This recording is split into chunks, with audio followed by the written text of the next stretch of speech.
Welcome to Digital Nation, my weekly pick of eye-catching reports and features from local TV stations across the UK.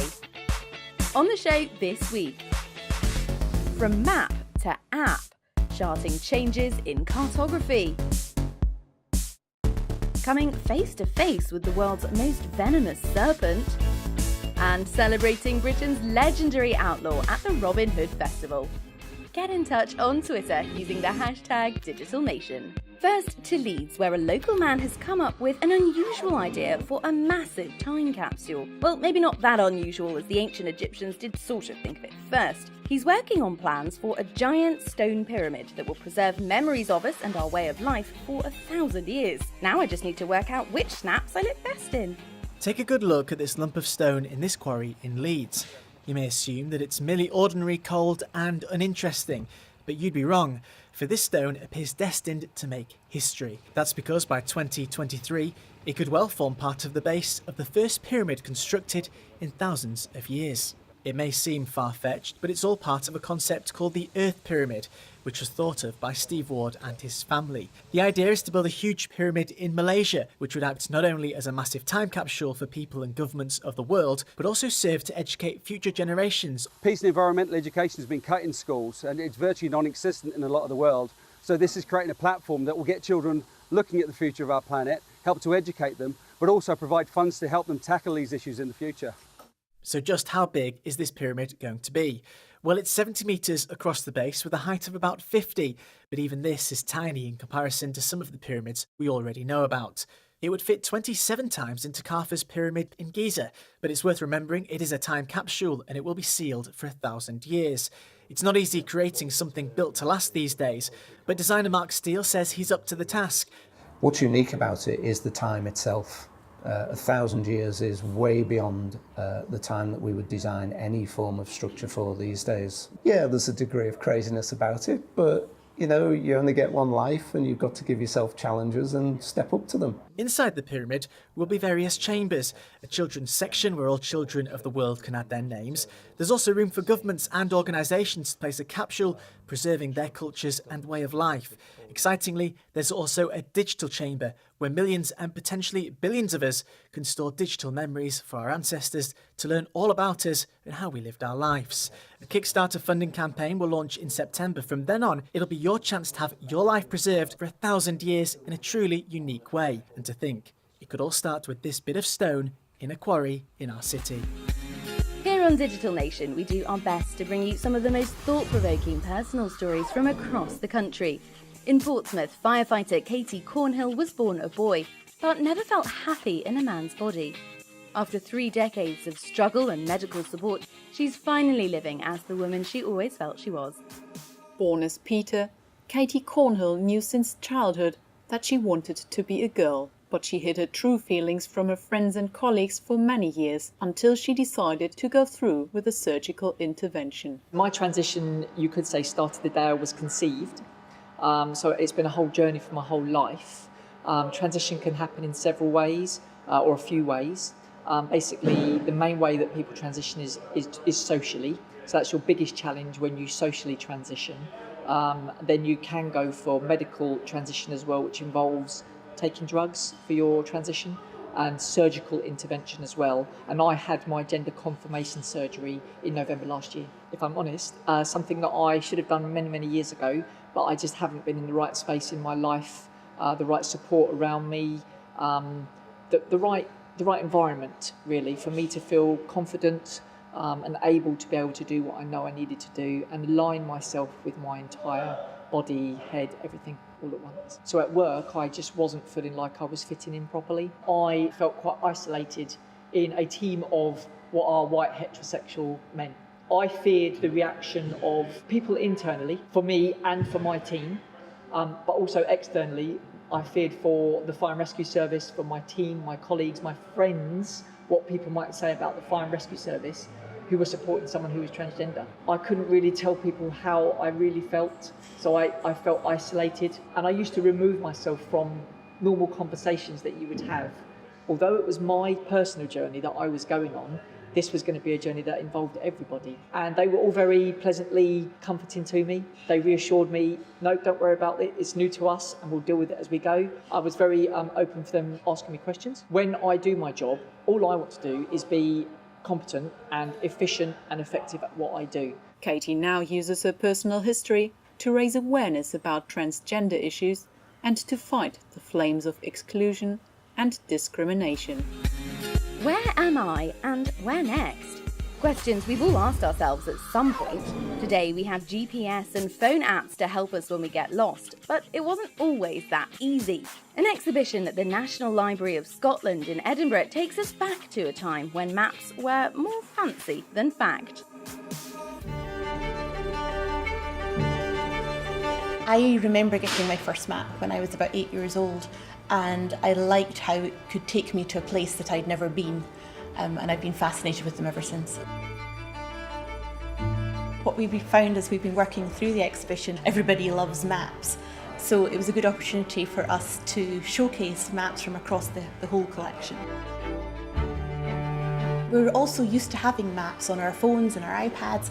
People assume that maps are accurate, and what we're trying to do here is to get people to think a little bit more about the maps that they're using, the cartographers' choices that go into making the map, and then our selections about how we use the map. The very earliest maps that we have on display here weren't from surveys, but rather from written descriptions. So if they look a little bit childlike to our modern eye, then that's why. It's because the cartographers had never actually come to our country. At the stage when these were made, they had developed latitude and longitude, so they had an idea of locations and positions which would allow them to start the map. But infilling the areas between the well-known places was largely from their imagination. The place names that appear on the maps were from oral history, and you can imagine somebody speaking a different language coming into Scotland, asking what a place name was, writing it down as they thought they heard it, and then taking it back to their own country. The standout pieces in here, there's this earliest map, which is a later edition of the very first printed map of Great Britain. There's the first printed map of Scotland on its own from about 1560, of which there are only 3 known copies in the world. Maps can be used to navigate, is probably how most people use them to get from one place to another, but they can also illustrate what the world is like or what the world could be like. They define places in a way that we can't see by standing on the ground. To Cambridge, where the latest technology is helping uncover pictures of the fabled birth of humanity. Medieval illustrations showing a naked Adam and Eve had been covered up during more conservative times, but now the most famous nude couple of all have been digitally stripped back to their barest form, as the artist first intended. As naked as nature intended. In the 16th century, these illustrations of Adam and Eve were part of a picture book designed as a gift for the 5-year-old princess of France. But centuries later, the couple were covered up with a wispy veil and crudely painted grass skirt. Now, for the first time, researchers at Cambridge University have been able to digitally strip away the paint using a new computer program. Obviously, conservators nowadays will not touch the manuscript. We would never strip the modern overpainting. We would never restore what was originally there. But a colleague of mine has developed a remarkable mathematical tool which allowed her mathematically and digitally to remove the overpainting and to restore the original image. Art historians and scientists teamed up to analyse the paintings. The team used non-invasive analytic techniques.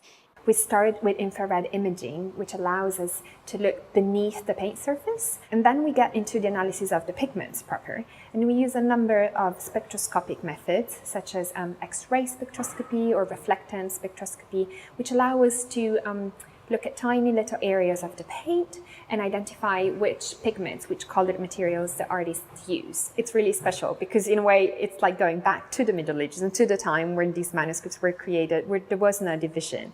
And I think our discoveries are showing us that there is so much interplay between the science and the art back then and now. The majority of the manuscripts were part of the original collection, donated to the museum by Viscount Fitzwilliam 200 years ago. Now, in celebration of the museum's bicentenary, the collection has not only reopened to the public for free, but has been made available online for people to explore in greater depth. Over in Belfast, a musical ensemble from Down Under is calling the tune and proving that playing the bagpipes all over the world isn't a pipe dream. This band shows how British music has made its mark many, many miles away. I'll pipe down now so we can hear them.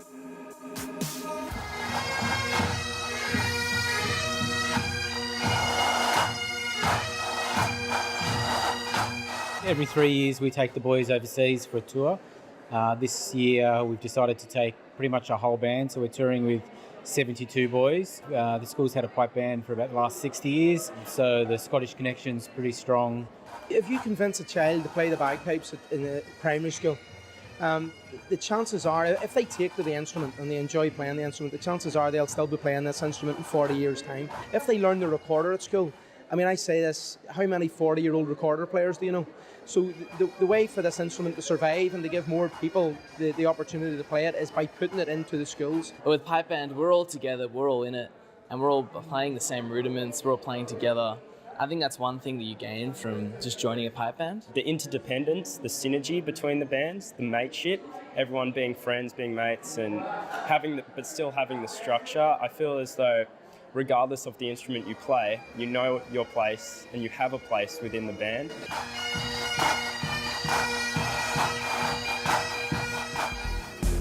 Well, that brings us to the end of part 1, which means it's quiz time. Which city is the most besieged place in the UK, having been under siege at least 10 times? Is it A, Norwich, B, Carlisle, or C, Inverness? If you get it right, I'll let you go. Loving the show? Let us know what you think by using the hashtag #DigitalNation. Welcome back to Digital Nation. Before the break, we asked you which city is the most besieged place in the UK, having been under siege at least 10 times. And the answer was B, Carlisle. As a frontier town for over a millennium and a half, Carlisle is a military city that has garrisoned troops for most of its history. Every year, groups of children from Ukraine and Belarus living with the effects of the Chernobyl nuclear disaster visit the UK. The trip gives them time away from the deprived and contaminated areas they come from. In Lancashire, they got the chance to throw themselves headfirst into some fun activities that they might not often get to do at home. Children from areas affected by the Chernobyl disaster have been taking the plunge in Blackpool. Host families have been living with children from the Ukraine and Belarus for just over a week. And thanks to the Chernobyl Children's Lifeline charity, these children will be able to take part in activities and events that will not only provide never-before fun, but also have a lasting impact on their overall health. So far, they've been to the dentist and the opticians. Usually about half the group can swim and the other half can't when they first arrive, but by the time they go home, all 10 are swimming quite well. Back home, swimming baths like these aren't always available to the children, with most practicing their techniques in nearby lakes. Coming here gives them a safe and clean place to be thrown in at the deep end. That's it, good boy. All the way. Being in the water, it gives them a chance to experience water, which some of them never done before, but it gets them used to sort of taking in bigger breaths and taking in a bit more sort of quality air as well. Я сначала не умела плавать, а потом, когда мы поехали на озеро, меня забрали крюк, и я чуть не утонула, и я научилась плавать. The children have another 3 weeks of fun here in England's fresh air, and now they'll not only leave with an additional 4 years of life expectancy, but some stories and skills that they can show off back home. Now, snakes are not my favourite animals, so I wouldn't be too thrilled if my day's reporting involved going to meet the world's most venomous cobra. So it's a good job the creature is over in Bristol, where one positively fearless reporter was practically snuggling up to it. Madness. Our planet is home to some pretty deadly creatures, from the Brazilian wandering spider to the box jellyfish, or even the blue-ringed octopus. Thankfully, though, we're safe from them right here in the UK. Oh wait, no we're not, because Noah's Ark here in Wraxall is allowing visitors to come face to face with one of the world's most venomous snakes. It's a chance for visitors to kind of get really close to some of the world's most dangerous reptiles and animals safely, under the expertise of Pete Blake, who's behind us today, and learning why snakes are good and not bad, and that we shouldn't be quite as scared of them as we probably are. We are inside now the venomous snake area, and I'm being very careful about where I'm looking and not having my back to it. There's a king cobra on that table behind me, so we're going to come a little bit closer, but can I just put it out there now, I'm incredibly frightened about this. I really do not like snakes, and that's a very venomous snake, so okay, so come with me a little bit closer. I don't really know how close I'm going to get now. Okay, and with the snake, well, it's on the table, is Pete Blake. Now, Pete, talk us through what you're all about. You're properly into snakes, aren't you? Yes. Basically what we try and do when we come to Noah's Ark is educate the public on the good sides of venomous snakes. Like many animals, they have a very negative public perception. Venomous snakes play a really important part in ecosystems, and they're also being used in medicine a lot more these days, and explaining that to the public so they go away with a much more positive attitude. This is an Indonesian king cobra. They come from various countries and they kind of change on sizes and things, but they're probably the most intelligent of all venomous snakes. And you can see that I'm kind of keeping a distance, I'm not getting into his personal space, and that's kind of the way we could handle our venomous snakes, where we try and be as relaxed as we can, using the right safety equipment, but not pushing the snake so it feels cornered and it wants to attack us. The guests are on the outside and they have a bulletproof barrier that they can see through, which is so they can enjoy the show.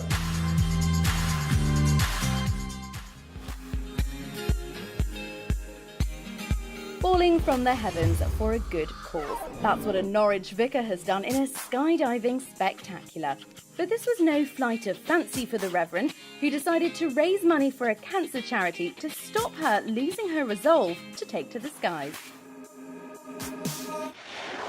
A step into the unknown for a thrill-seeker, fundraiser and a vicar. Reverend Darlene Platten is usually found delivering communion in Thorpe, but on Friday she took to the skies above Beccles for the ultimate leap of faith. People that know me pretty well will know I'll do something strange and wacky anyway. I'm not your sort of most conventional vicar out there. The parachuting preacher hadn't originally planned to do the jump for charity when she signed up in February, but she decided to raise funds for Lymphoma UK to stop her backing out when nerves threatened her resolve. Everyone's been really supportive, particularly when they knew what the charity was, particularly because in this church we have got a link to that charity. Our organist, Annette Jude, has lymphoma and has been in remission for the last sort of 13 years or so. But she says when it finally happened, it was worth it. Free falling at 120 miles an hour, and that was the most amazing feeling. I think what really surprised me was just how cold it was, especially as you came down through the cloud.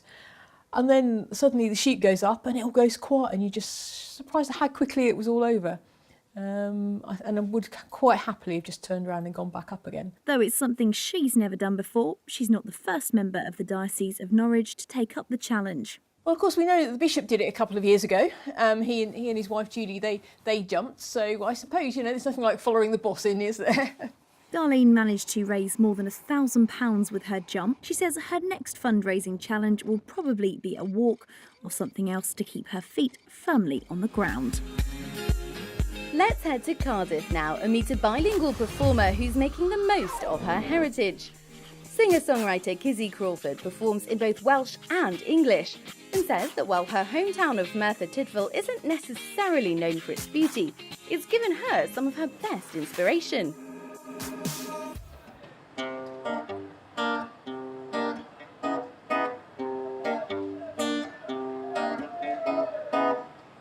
I was 13 when I started writing my own songs, and soon after that I started performing at open mics, and then I moved to Merthyr, and that's when I entered this competition called the Sing-Songwriter Competition of Merthyr and RCT, and I ended up winning that, and that kind of set my career off then. I released my EP, I met my manager, and from there things kind of started to take off and I started getting booked.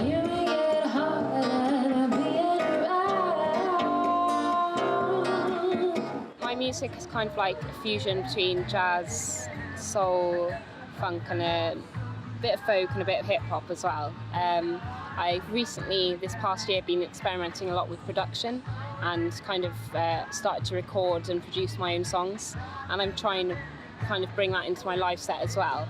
Like today I'm using my loop pedals and it's kind of a bit experimental. I try to get inspiration from absolutely anywhere. Like I live in a really beautiful place, Merthyr, which not many people would associate with the word beautiful, but it really, really is. The countryside around it is amazing, it's really inspirational. You know, that's the place where, at home in Merthyr, is where I write most of my songs.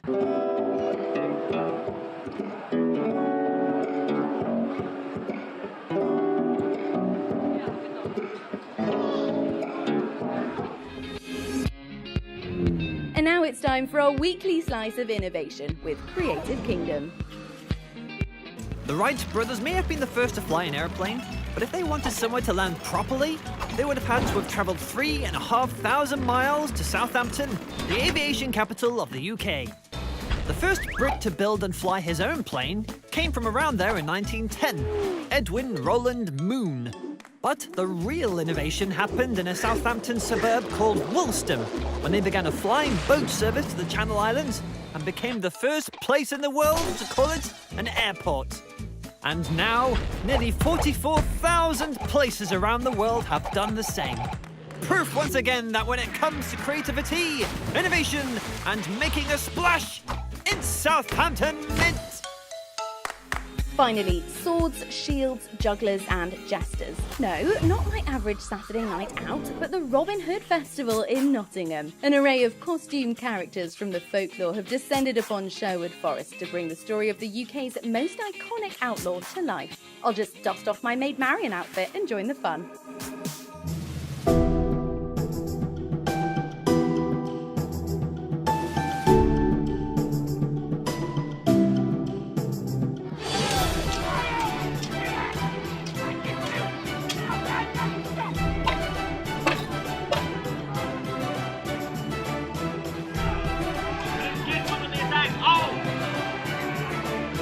Basically, I started doing the jousting as such as a hobby about 23 years ago. I just started off as a mere little squire, running around doing everybody's jobs for them. Over the years, I ended up taking on the role as Robin Hood probably around 15 years ago. And it's been absolutely great ever since. It's one of them hobbies not many people have had a chance to do, but I've thoroughly enjoyed every moment of it.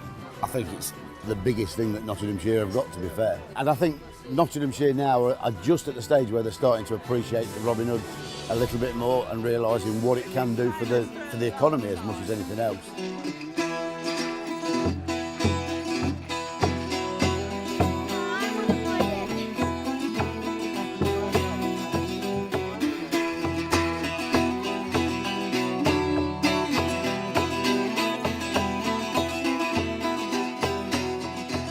People have heard of Robin Hood all over the world, and we should milk it for all it's worth. Nottinghamshire has a few men who play Robin Hood. Yeah. Are you the best? I'd like to think so. People may argue that one, but I do all my own stunts as well, so I think that says a lot. Well, that's it for this week's rundown of the best stories on local TV. If you've enjoyed the show, don't forget you can watch more episodes right now at bbc.co.uk/digitalnation. Or why not check out your local TV station's website. But until next week, from everyone on the team, bye-bye.